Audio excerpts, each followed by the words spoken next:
it just comes back to kind of what we're talking about. It's this sense of love and looking at, because I initially, and I'll just kind of go back to the main point. Initially, I was ready to come in and fight and almost be accusatory, and that was, I knew better. And I'm glad I knew better. But I think that's what I felt the anxiety about, because I think he felt it too. But I think what we both perceived a fight. This is Way of the Artist with Brandon Colby Cook and Evan Schulte. Identifying your blocks and demystifying your struggles so that you can claim your own path and make your life a work of art.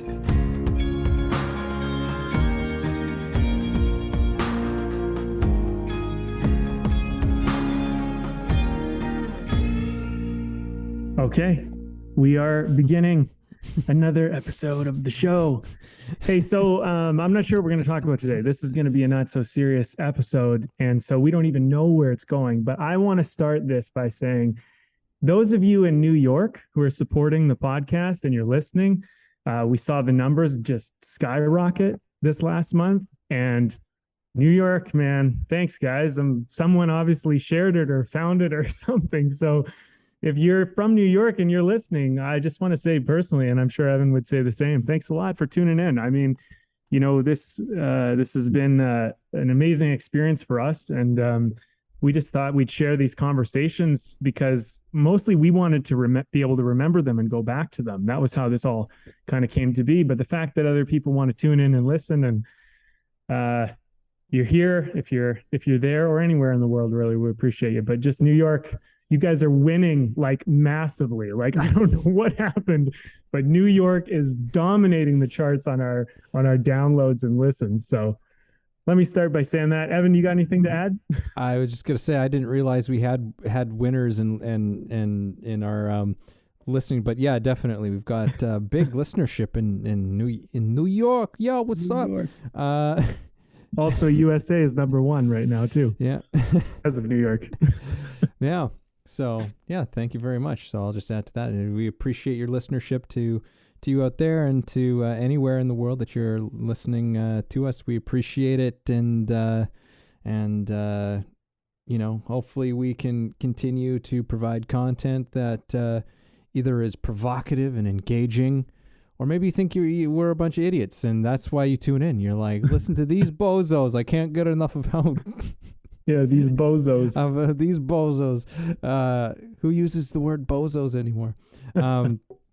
Anyhow, so yeah, this is a not so serious conversation. Maybe you have or have not tuned into one of these before, but yeah, sometimes we just decide to dive in to, we just start talking and see what happens, and we don't have any clear direction like we sort of normally do for the conversation. So in many ways, these are kind of like how we end up finding the direction of a conversation, is just through like a preamble. Yeah, so let's let it fly, man. Let's see what happens in this one. Yeah, there's something I'll share immediately, because I feel like, who knows, it might have the nugget that we're going to run with. It might not, but it might. So I went to Jasper this weekend, and it was incredible, amazing experience. And it was a long weekend. Beautiful place. It's a beautiful place. Long weekend, which totally I blanked on, because when you don't really work normal hours, you don't really realize when people have days off and stuff. And like when there are long weekends, it's kind of this weird thing, because really any weekend could be a long weekend for me. I'm not trying to brag. I'm just saying I don't really notice it. But we showed up, it was a long weekend, and we had a campsite in Jasper that we were prepared to go to. And listen to this. As we're pulling in, we look over on the hill, and there's this massive fire, and it's just billowing smoke. And it's pretty big. I mean, it's taking up a whole hillside pretty much. Yeah. And my friend's like, we're supposed to camp just up here. Turns out entirely evacuated, can't go to that campsite, and it's a long weekend and everything's booked, right? So we're driving in, and Evan, a little bit of the details. There was some fandangling and things I had to do to pull this together and make it work and get it done. So there is no turning back. For me, I'm all in. I'm like, we're camping in the fire, I guess. You know what I mean? Like, I'm just like, we're doing this. But my friend was like, okay, well, listen, let's just drive in and let's check these campsites. Maybe somebody canceled, because there's a fire. I mean, who knows? Maybe there's a long shot. So we drive up and we end up, and she says, you know what? Everything works out. This is the whole point. She goes, everything always works out for us. And I'm like, yeah. I know you're right, but sometimes it just doesn't feel like it. It's like, and you get this anxiety, you get this fear, you get this stuff come up. You're like, oh, I don't know, like what's going to happen.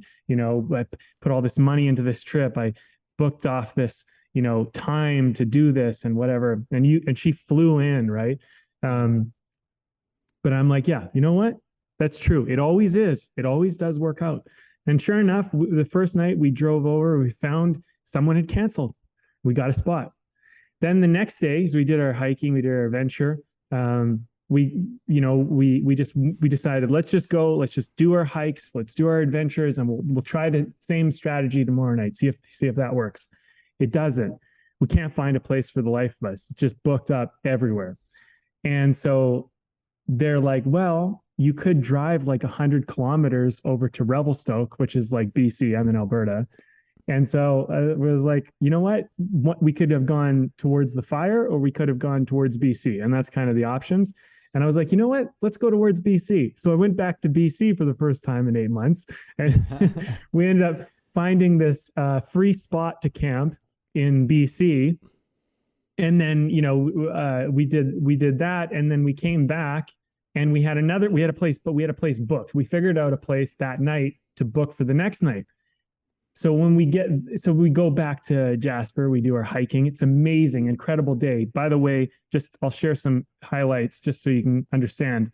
Climbed a mountain, got above tree line. I stood next to a live grizzly bear, and I was probably only about 12, maybe 15 feet away. I never seen a grizzly bear before. I had a moose walking next to me who was probably only about 10 feet away, just like massive antlers, whatever. Like I never even saw a moose until we hit one in December on Christmas. It just kind of grazed it. But this was like just walking right next to me. This is freaking giant moose. And so, you have this day and you're like, wow, what a day. This is unbelievable. And then we have our food. We're ready to do the campfire. We get to this next location. They said the fire has spread at 150 acres over the weekend and the power went out and they're getting everyone to evacuate Jasper. And we're like, shit. They're like, we will let you stay, but just so you know, we might be waking up in the middle of the night to evacuate you. And also they might shut down the highway back to Alberta. And that would mean you'd have to drive like down all the way down to Banff, then all the way in, and then all the way back up to Edmonton was where I had to drop her off for her flight out, right? So that's anyway, so we're like, okay. I'm like, should we stay? Whatever. I'm thinking we should stay. She's like, no, we should go. I'm like, all right, well, you know what? If we're not both in to stay, then let's go. So we go and we drive just past Jasper, and we end up finding another, like past the fire. We drive by this massive fire because we had to drive back by it. It was huge. And then we found another campsite that was also free for us. And it was the last day they were holding the site as well.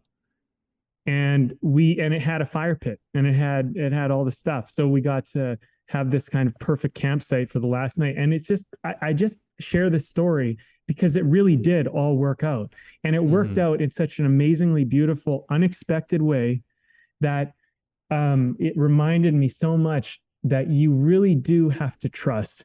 It's not always going to go the way you want. It's not going to go the way you expect, but if you're open, if you're flexible, it might just end up being better than you even planned, which this ultimately was. And I think that's kind of the artist in me, but I have to tell you one thing before I pass it on to you, Evan. I was feeling legitimate anxiety and some fear that came up. I was legitimately having that, oh my God, like, what am I going to do? This isn't going to work out, blah, blah, blah, blah, blah. And I tried to remember some of our laws, like be present. Everything's fine right now. Trust the process. It's a journey. It's not a destination. You know what I mean? Like these types of things. And yeah, so there you go. I'll pass it on to you. This was my weekend. Wow. What an incredible weekend from the sounds of it.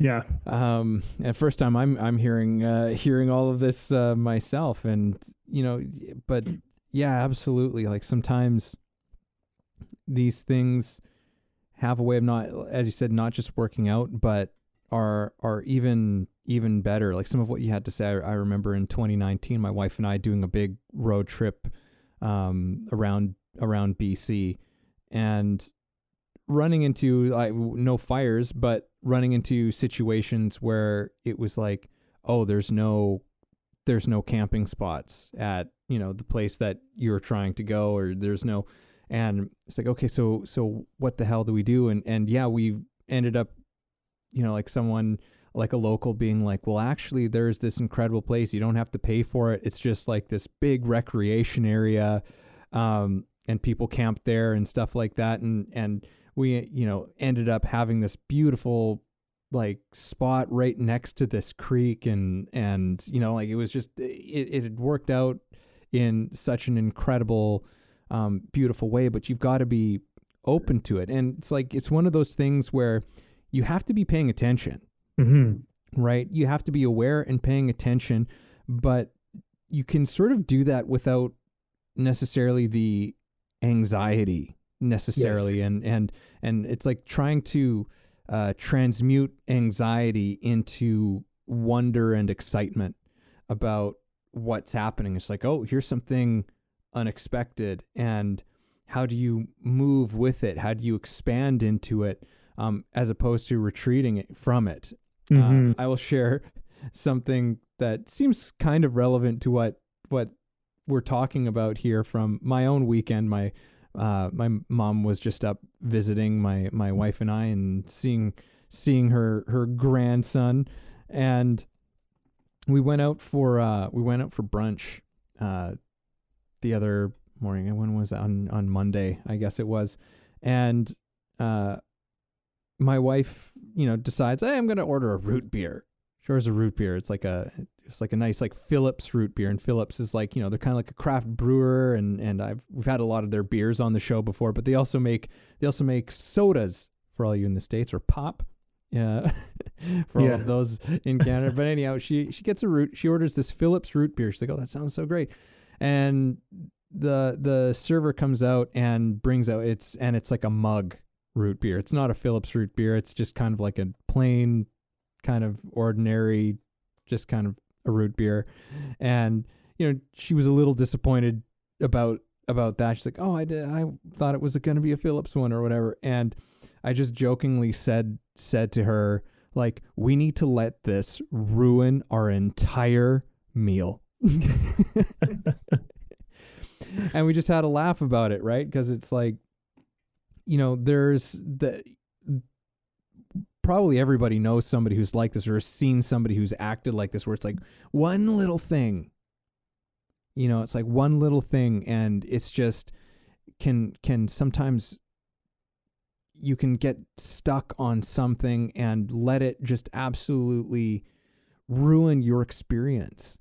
And that's actually, like, we can have a reaction, but we also have an opportunity to choose to have a different thing, to examine what's happening, right? Like, to acknowledge the disappointment and then go like, hang on a second, like, is this necessary?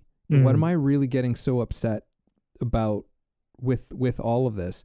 And, not to say that something better came of this root beer, because, it was just, yeah, it doesn't always happen. It just was what it was. Yeah. But I mean, in many scenarios, when you're open to something, like there can be unexpected adventure. And I think that's, there's something to really be said about that. Like, there's no adventure without there being a little bit of not knowing going on. Mm-hmm. Right. And in many ways, it's like, it's kind of perfect. You go away on this weekend, and it's like the universe throws you a little bit of an adventure to go on that is going to be, I'm sure, like, you're going to be carrying memories of this one until the day that you die. Yeah. You're going to remember that Labor Day long weekend trip up to Jasper or there's fires and you didn't know if you're going to be able to get out. But there was all of these extraordinary moments that happened in between that whole thing. Yeah. Well, something that I realized, every fall I always have some type of kind of life-changing, enlightening experience. And I feel like an old part of me dies off and a new part of me is born, or a new part of me is able to begin. Maybe let's put it that way.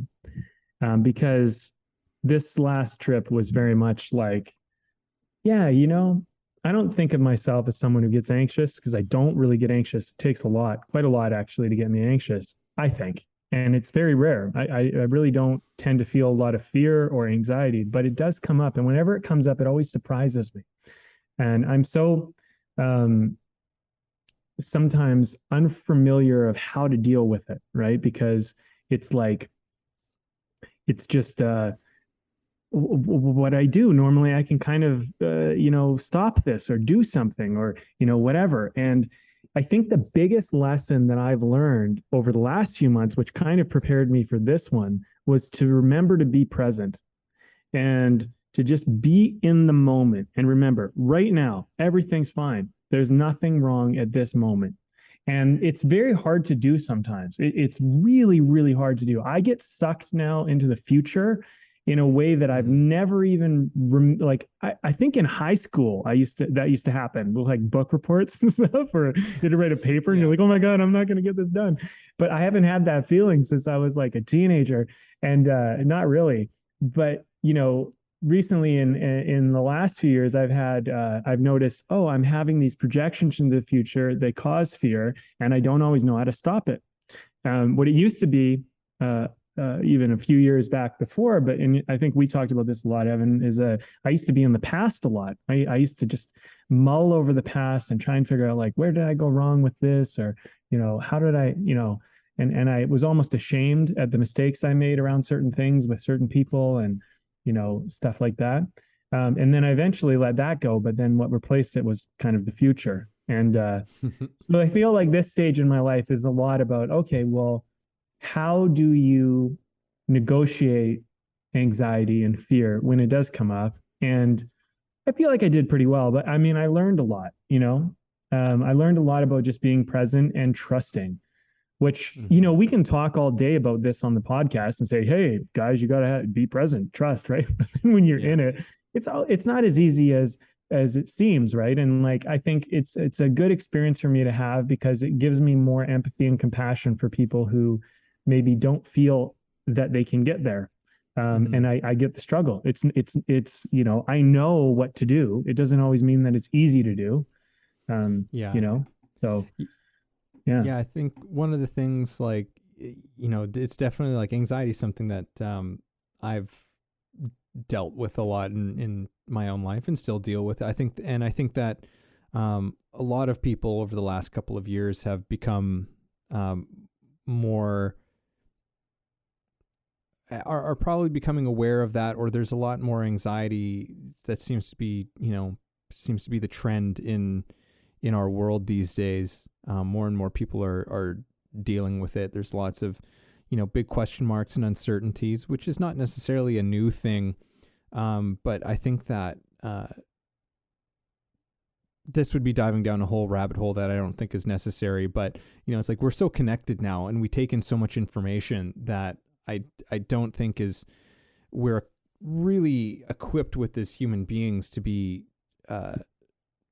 taking in the amount of information that we have. And when you take in, it can seem like so many of the issues that are going on, like it can be so overwhelming and daunting. So I think anxiety is something that a lot more people are experiencing and dealing with these days. And I think it's an important conversation to be having.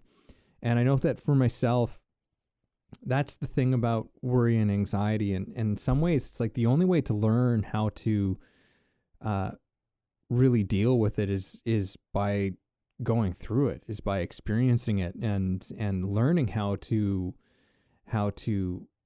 work with anxiety when it comes up.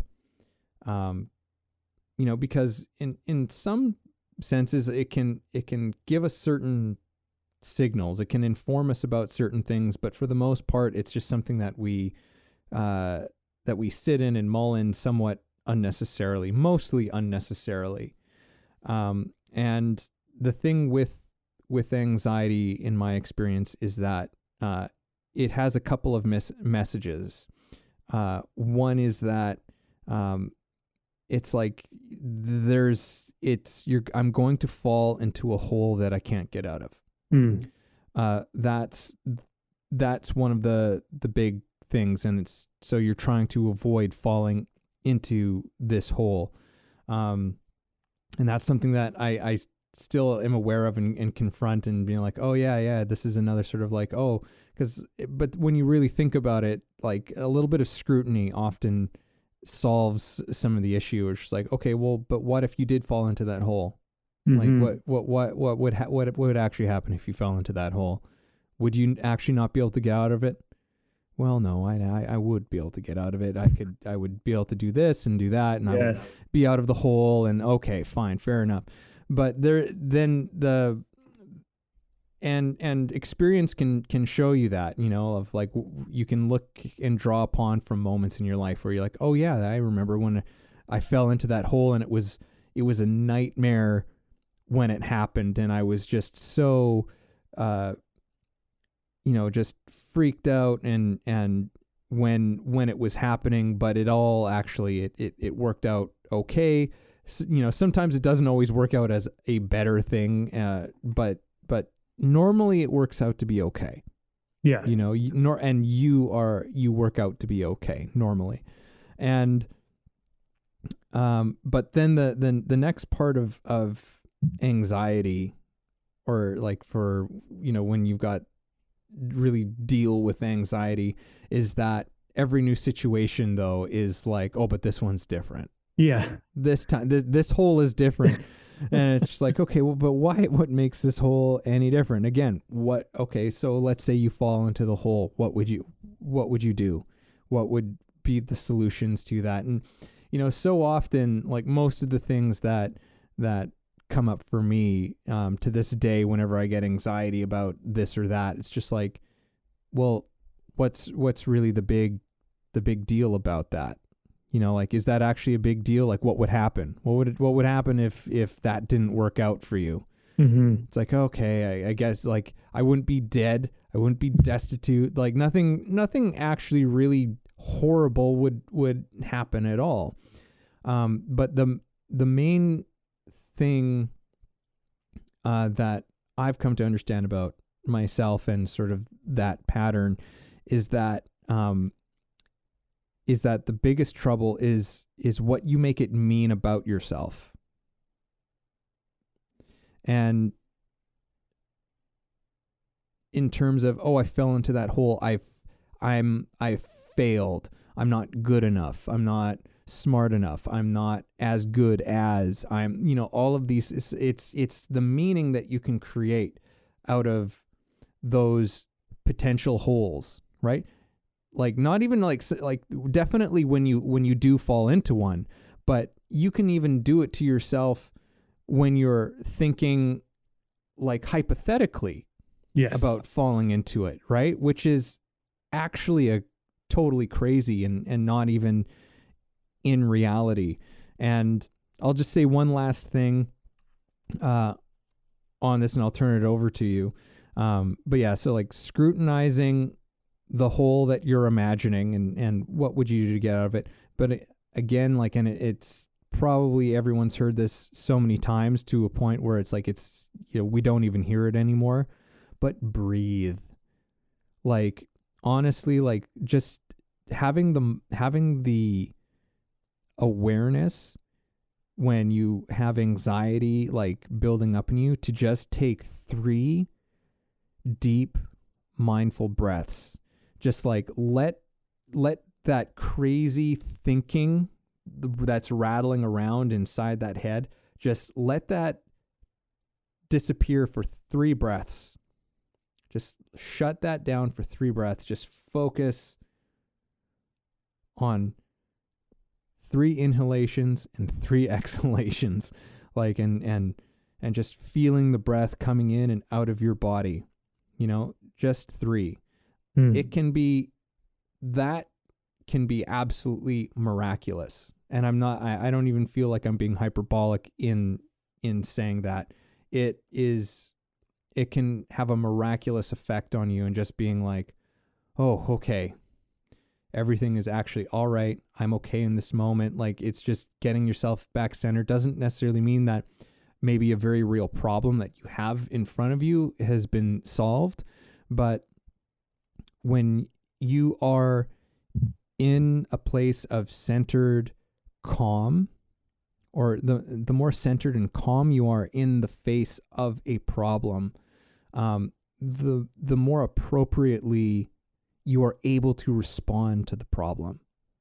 And I think that that's where a lot of us get lost, because, anxiety has this other trick in saying you like, well, you need me in order to solve this problem. Yeah. And you don't. You don't. You really don't. It's it's such an interesting body feeling, I find, because if your heart starts racing, and for me, what happens is when I start to get really anxious, and it's funny, is it always seems so silly after the fact, but while you're in it, it's so hard to do it. And the other thing too is, of course, it seems silly after the fact, because you also understand it better, and whatever your imagination was doing, that has been basically demystified. You also realize, like, you kind of almost forget where your fear even existed with it all, I find, at least for me.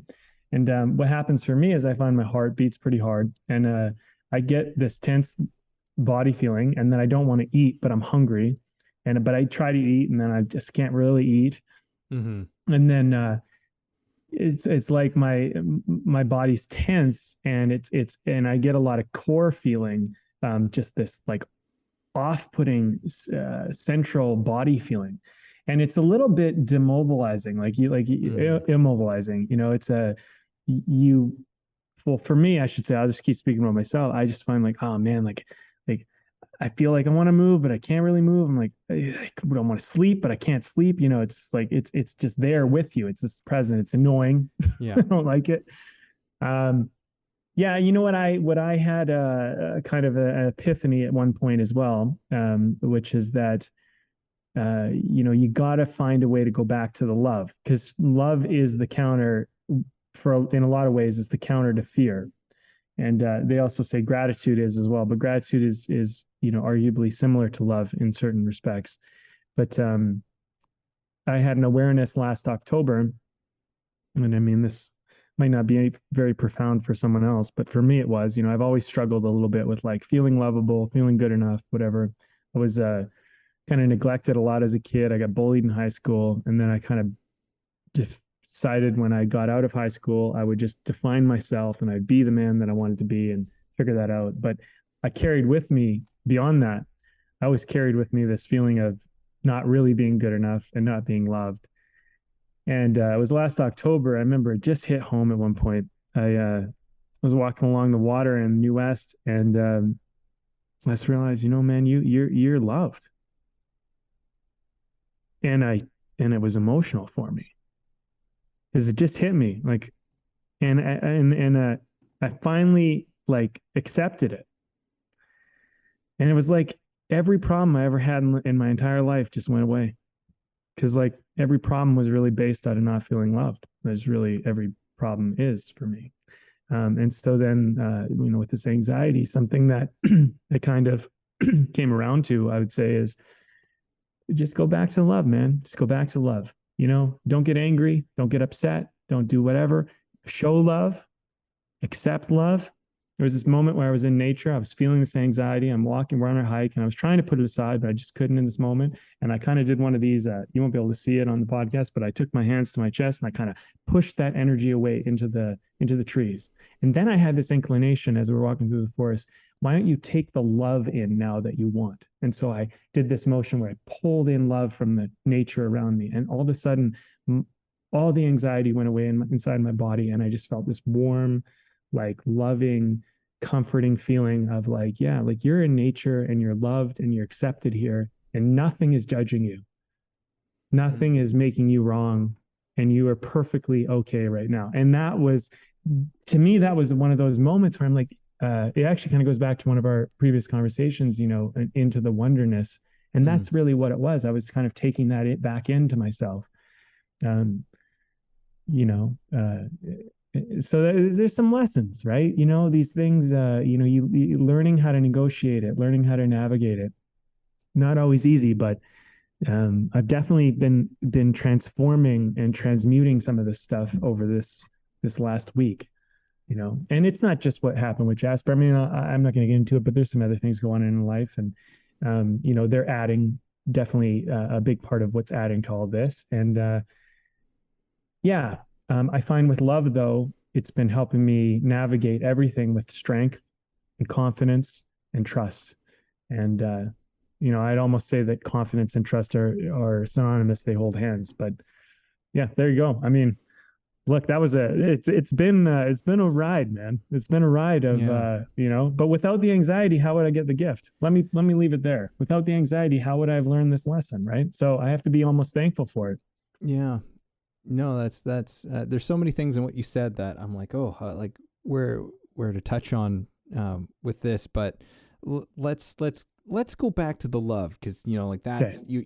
You brought that in there, and it can seem so tacky and corny to talk about, but it's so like in art and beauty and things like that, because I think beauty and love have a very strong relationship there, but it's like, for the artist, I think that's always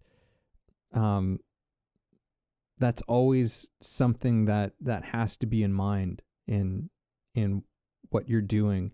And in terms of, just what you were saying, I thought like, that's a really powerful thing that, in those moments of anxiety, in moments of darkness, if you can consciously ask yourself, how can I bring love into this situation?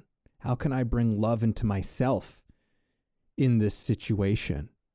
Right. And it might not change the terribleness of very real scenarios that you might find yourself in, but it gives you something creative and beautiful that you can do.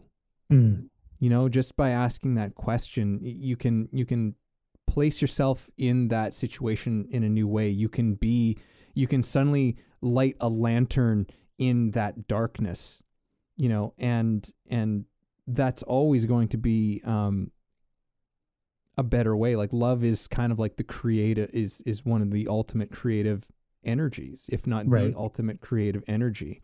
So there was something that for me that's, you bring that in. I'm like that's something that I really hope that's something that I really want to take that in and make that something that I practice in my life, of just continue to ask, like, where's the love? Where's the love? Where's the love? In this situation. And actually something in what you were saying too, like, I saw somebody had shared this, just yesterday, and it's a speech from, a movie that I actually haven't seen, but, from a movie called Secondhand Lions that had, Robert Duvall and Michael Caine in it from years ago. And I read this and it really stuck with me, and some of what you're saying made me think of it. So, it goes, sometimes the things that may or may not be true are the things that a man needs to believe in the most. That people are basically good, that honor, courage, and virtues mean everything, that power and money and power mean nothing, that good always triumphs over evil. And I want you to remember this, that love, True love never dies. Doesn't matter if any of this is true or not. You see, a man should believe in these things because these are things worth believing in. Mm. Oh man, that's great. Right? Like that last line is just like, doesn't matter if they're true, because like what matters is that these are things worth believing in. And like, what's a weird thing about that statement is that like that last little bit is that like, is that that's kind of what makes it all true. Mm. You know what I mean? Like it's like, because they are worth believing in, they're true, you know, in a weird, at least for me. But yeah, it's so much of this is of this conversation is I'm realizing is kind of like mindset. How are we looking at things? How are we choosing to look at things? Because I think that so often we're on autopilot that we're not really actively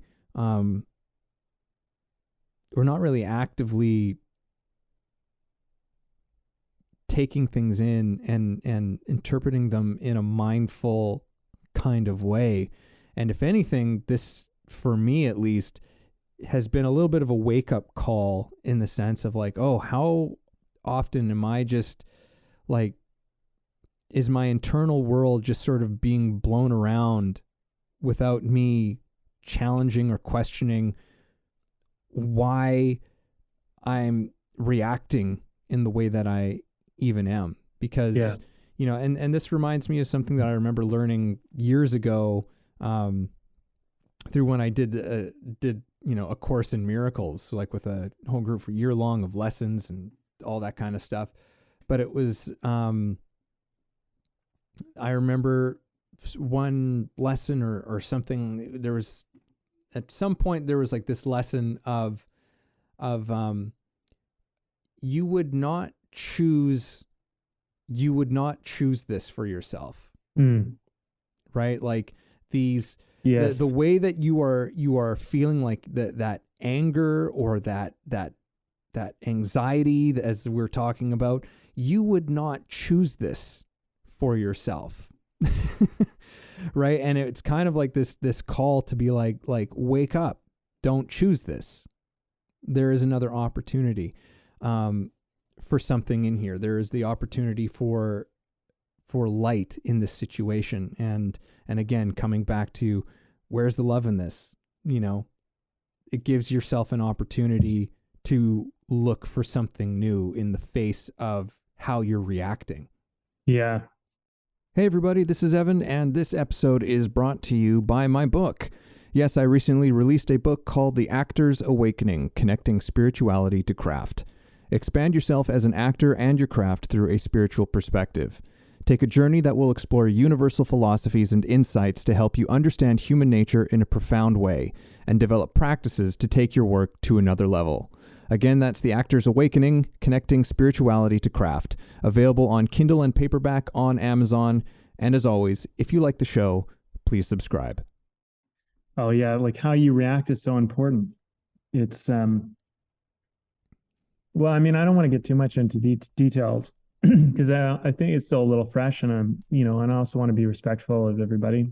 But with one of my friends, we're having a little bit of a challenge, and it's I would say that like his wound is a little bit aggravated. I think mine was. I think at first I had this kind of thought like, oh man, like I want to fight, and I've really thought about that. And I'm like, why do I want to fight?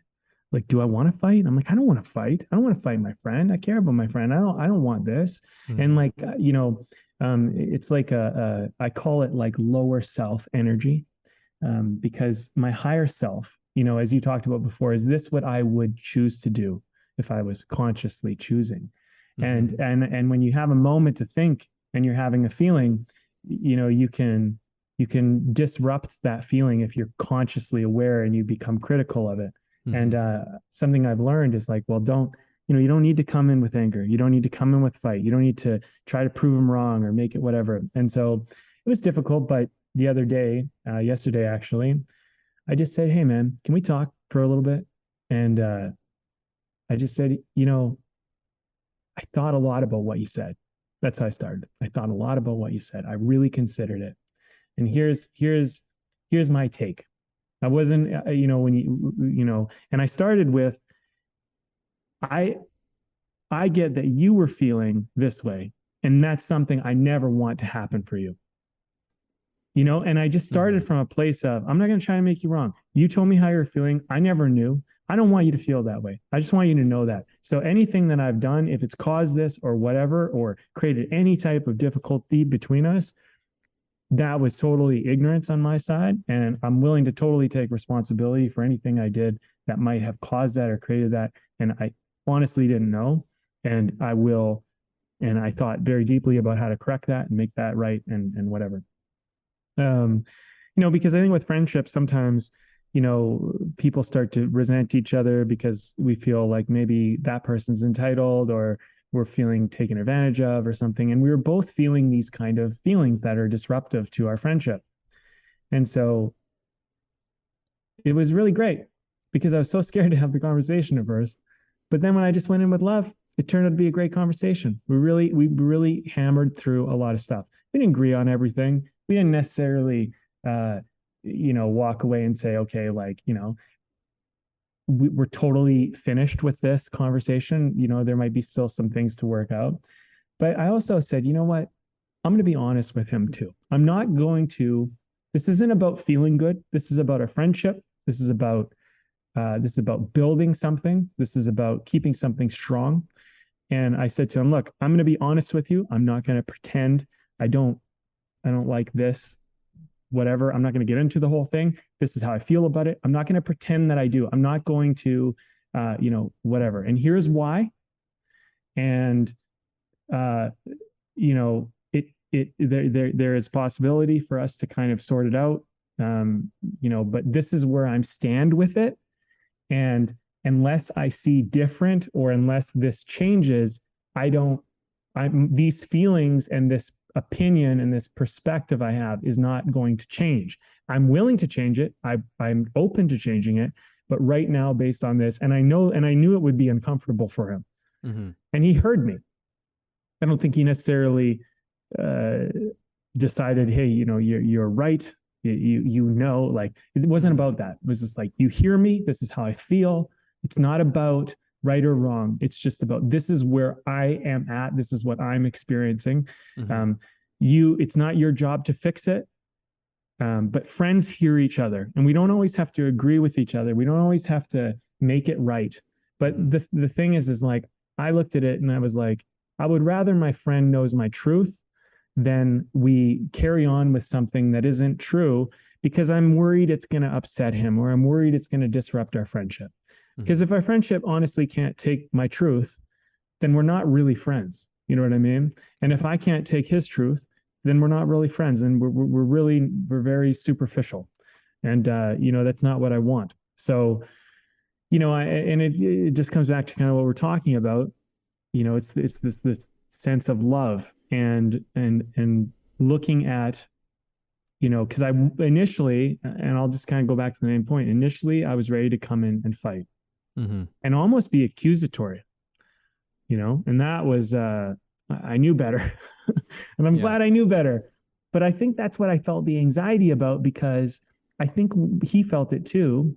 But I think what we both perceived a fight. We both were seeing the fight outcome. And when I went away and thought about it, I'm like, this doesn't need to be a fight. This can be a healthy, happy, loving conversation, Yeah. And it took some work for me to get there, but it really ultimately was the better way to go about it, for sure. 100%. I had no doubts that it was a much better way to approach that. And we heard each other. We don't have to agree, but we heard each other. And I think that's really, really important. Yeah. Yeah. Because, in so many ways, even that's a choice, right? Like it's a choice to say, it's like, I'm not going to let this turn into a fight, because it can too easily turn that way. And like the consequence of that is something that you don't want. Again, it's something that you wouldn't choose. You wouldn't choose to destroy, a relationship that you value, you know, and not letting sort of, I guess, pride get in the way of that, and instead choose the way of, you know, some love and some vulnerability, right? And yeah, that's, I'm trying to remember who said this, but he was a Japanese Zen master who was the inventor of Aikido, the martial art Aikido, which was designed as a completely defensive posture meant to immobilize a potential attacker with the least amount of damage you need to exact on a person.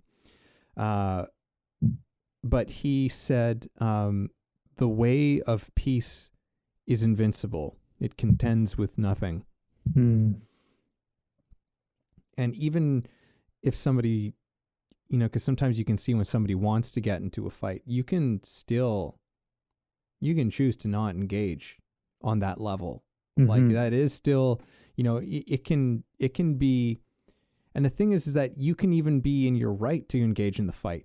You know, it's like, it's like, hey, it's that sort of, there can be that righteous, you know, to a certain degree that in many situations, most people would say, hey, I can't even fault you for that. But ultimately it comes down to the kinds of people that we want to be, you know, that's really what it, at least at this moment, what's presenting itself for me here is like, who is the kind of person that you want to be. And even though you might be fully in your right to engage on a certain level, still doesn't mean that you want to.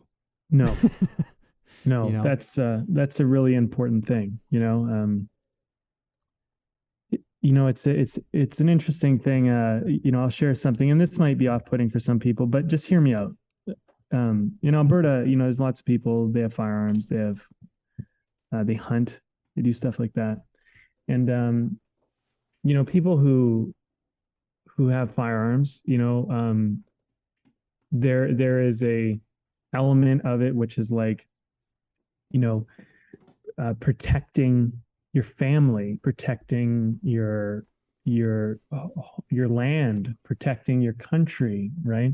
And I think for our generation, we've had so much peacetime, at least, especially if you're in North America. You know, maybe another place in the world it's not the same for you, but in North America, I mean, you have the luxury in a lot of ways to live very comfortably and not feel like you're under threat, not feel like somebody's going to take over your homeland and all of that. But if you were ever in a scenario where someone was going to, and you had no way to defend yourself, you know, you could be quite powerless to someone who wanted to take. And it's very much like the bully in school. You know, they have the size, they have the friends, they show up to the weaker kid who's alone, and they pick on them and they bully them. And, you know, I always found that bullies are cowards. But coward hides behind their friends and they hide behind their position, and that's what they do. But there are cowards all over this world. And they often position themselves into powerful positions. And they may be cowards, but sometimes they position themselves to a courageous man or woman, and they position themselves where they have more power than a courageous person. And that's scary for a courageous person, no matter how courageous you are, if you're outnumbered, outmatched, out whatever. And, you know, I was, you know, I listen, I try to be open-minded. I try to hear everybody's perspective. I try to take it all in, look at it from every side, and try to understand where people are coming from and what they're doing and why they're doing it. And I find that most people I talk to, they come at things from a very genuine, authentic, very real place. It's there, you know, the way the media spins stuff, the way they talk about people, I'm like, that is not true. I've been very close with the people on the left, very close with the people on the right. I've seen both ends of the political spectrum and everything in between, including green. And I'm sure I could go further and deeper and whatever. And yes, there are some bad apples in both and all sides. But I think that we all need to look at it in terms of try to understand where people are coming from. Nobody's right or wrong. Mm-hmm. If you live in the city, and guns don't make sense to you, firearms don't make sense to you, it's partly because in that environment, there's police that are around, there's a presence, you feel safe, you feel secure. When you're out on a farm in the middle of the night and they're, like, for example, just the other week, there was an emergency warning that these guys were doing a stabbing and they were going across the province, and these places should know if and there was two brothers and they stabbed and killed about 11 people, right? Now, if you had, this is literally just happened in Canada. Yikes, indeed, right? Now, if you have these people show up at your house and you're in the middle of nowhere, there's no cops around, there's nobody here to protect you. It's on you. And if they're going to kick in your door or do whatever they're going to do, and maybe you have family, children, whatever, you're going to want to have a way to stop them from getting in. You're going to want, right? So just look at it in terms of people are not out there doing things because they're just idiots. People are justified. People have reasons, and they may be misguided. Don't get me wrong. Sometimes we are misguided, but for the most part, it's making sense to them what they're doing. So when I think about my friend and his opinions and my opinions, we think we know what we're doing, and like we have a disagreement. We don't both see it the same way. That's fine. But I try to understand, where are you coming from? What is it like for you? And he actually opened up to me and he shared a bunch of stuff that I had no idea about. And which, I also shared with him that maybe he didn't have some ideas about. And then we see each other more and we understand, because we're not in the same position, and we don't always see that the impacts of what we do is affecting our friend or this other person in another way, right? We don't always see that because mostly we're in our own head thinking about our own world, and we don't understand why they do what they do. And also, I'll just say one last thing before I move and pass it on to you, Evan, is that we do have to be very careful of our projections, because usually we project onto people from our own perspective, thinking that if they're doing this, then they must mean it because of this, because if I did it, this is how I would do it. But you have to remember that that's how you would do it based on your perspective. It's not necessarily how you would do it if you understood their perspective, because that isn't how they're doing it. And so when you're having this kind of conflict of agreement or conflict of, seeing eye to eye, just understand that people see the world differently than you. They come from a different place. They have different, sometimes, values, or their attentions on different things. And the other thing too is people have secrets. They don't share everything. You can sometimes be out with somebody and you think, man, this person's doing great. They look like they're just killing it. And meanwhile, they're going home and they're like, how am I going to pay my bills? You don't know the whole picture a lot of the time. And very rarely will people be vulnerable enough to share that kind of stuff with you. So you're like, oh, that guy's so cheap. Why didn't he put in more money for dinner? Blah, blah, blah. And it's like, well, that guy right now is sinking in debt, and he's in over his head, and he's trying to keep up with the Joneses. And now he's here and he doesn't know how he's going to feed his kids this week because he overextended himself, and it was his own mistake. But your judgment of him being cheap was not so much him being cheap as it was he's desperate, right? Or she's desperate. And so you don't always know, so I would just kind of throw that out there as we're working through this, right? That that's where trust becomes such an important part of this. And again, don't get taken advantage of, but try to look for the peace, try to look for the balance, try to see eye to eye, don't start a fight before a fight's even begun. That's something I try to remind myself of, because there is a definite need in me, or not need, but inclination, I should say, to get into a fight every now and then. It's like, stop. Stop. Yeah. And maybe finding a different place to put that sort of that kind of aggression. But no, absolutely. And coming back to sort of like the where's the love thing, I think that trying to show trust, showing respect, showing a willingness to try and understand is a way in which we show love to somebody who might be a perfect stranger. It's like that is an act of love that, is not really all that demanding that we can extend. And I think the more we can extend that to people, not just to our friends, but to, in all of our interactions, where you could easily take a turn south, and bringing a couple of the, some of these things with us of trust, respect, try to really truly try to understand. I think that, we would certainly be in a better place in a lot of different ways as a society than we currently are. So, yeah. Let's talk about beer. Let's do beer, man. I was ready. I was thinking the same thing. Okay, man, I'm going to go. You want to go first? I'll go first. All right. I've been drinking Persephone Pale Ale. I've probably had this on the show before, but yeah, I picked one of these up again. They're local to me, one of my local brewers, and also finding beer is a bit of a struggle right now in BC because there's a strike going on. So. Oh, is there? It's insanely slim pickings these days, but thankfully, because of local craft brewers, the city is not dry. The town is not dry.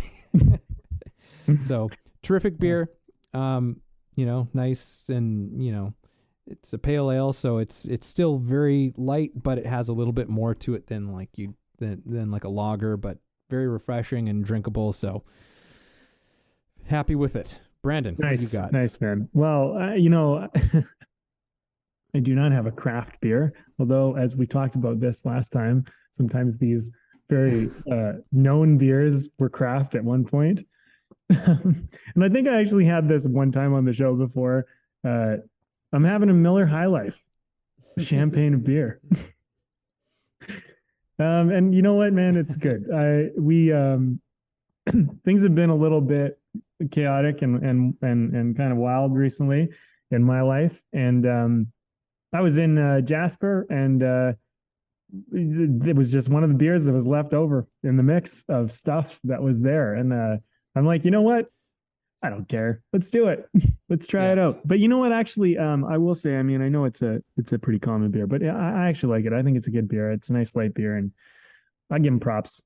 And a lot of people apparently like it too. So, usually I would do a craft, and I hope to do more adventures into getting more new craft beer, because right now my challenge is, at least where I'm at, everything has to be special ordered in, or you have to go out special to get it. Yeah. And that's one of the small town wonders.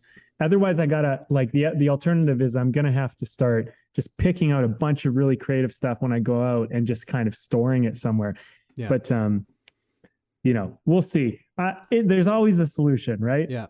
You get a pass this time, Brandon. You get a pass this time. Hey, man, I don't need it. But give it to me anyway. Okay, let me wrap up first, and then you finish. Right. So.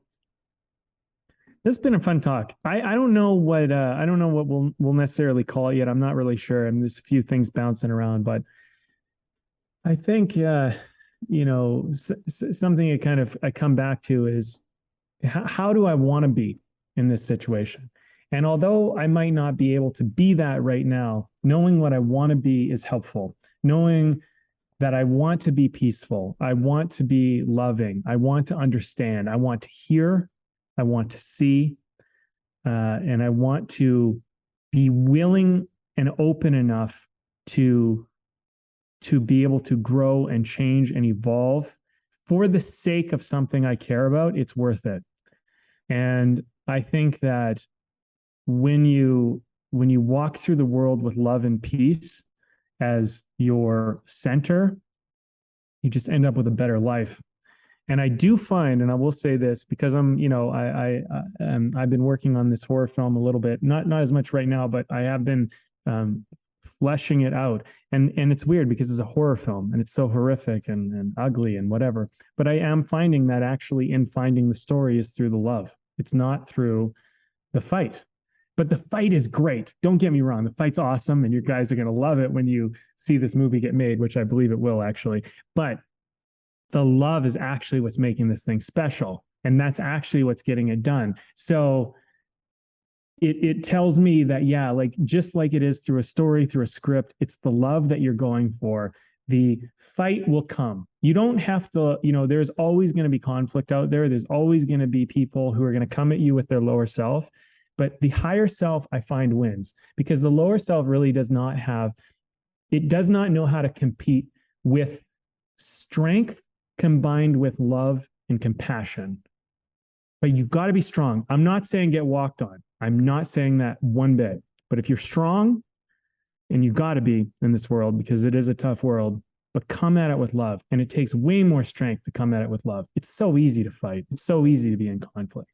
So if this helps you with your art, like if you're in conflict with your art, you're fighting with yourself about it, go back to the love.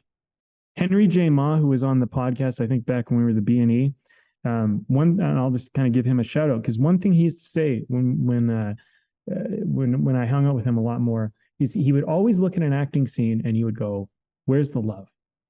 And I just think that's such a great question. So if I can pass on to anything to our audience, just ask that question. Where's the love? Find the love. And the answers will start to become very clear. Perfect, man. What a great summarization. It's going to be tough for me to add anything new to that. But yeah, it's, I always love these not so serious conversations and see where they go. We just start with like throw something out there and see where it goes. And we went from, you just sharing a personal, recent story, of your long weekend plans and and the plans kind of going out the window to a certain degree. But it, there being all of these things that came out of it that were, better than you could have even planned it, which is one, great aspect of this conversation that, ended up going into a conversation about a very important thing, anxiety, that went into, talking about, I think really, I would agree kind of the crux of this conversation is this conversation about, like this thing of where is the love and really like how, and I'm just going to speak for myself here, but like how often I dismiss that, how often I dismiss this message, this notion that has been shouted at humanity through the ages, because we keep forgetting it. It's just like, yeah, totally. And then 2 seconds later, you've forgotten all about it. And, you're pissed off at your partner over, some bullshit that you're telling yourself in your head, and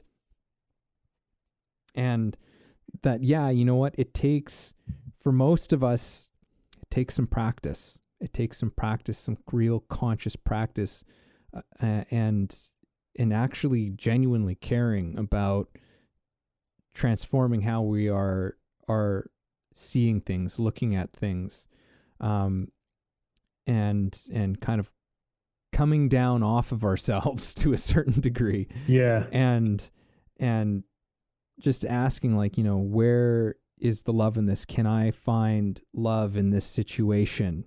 How can I bring some love to this situation, even if that's just, okay, I'm going to take a breath and listen to what this person is saying, even though it's upsetting to me right now. Yes. And I'm just going to breathe and listen.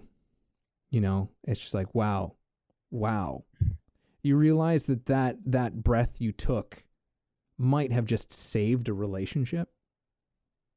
You know what I mean? Like you just have no idea. Like those small acts can be so powerful in ways that you can't even imagine. So bringing love to whatever we're doing in our lives, because again, life is a creative act, and it's not just an art, but we bring creativity to our life. We bring art to our life and artfulness to our life. And let's do more of that. And we do that by bringing the love.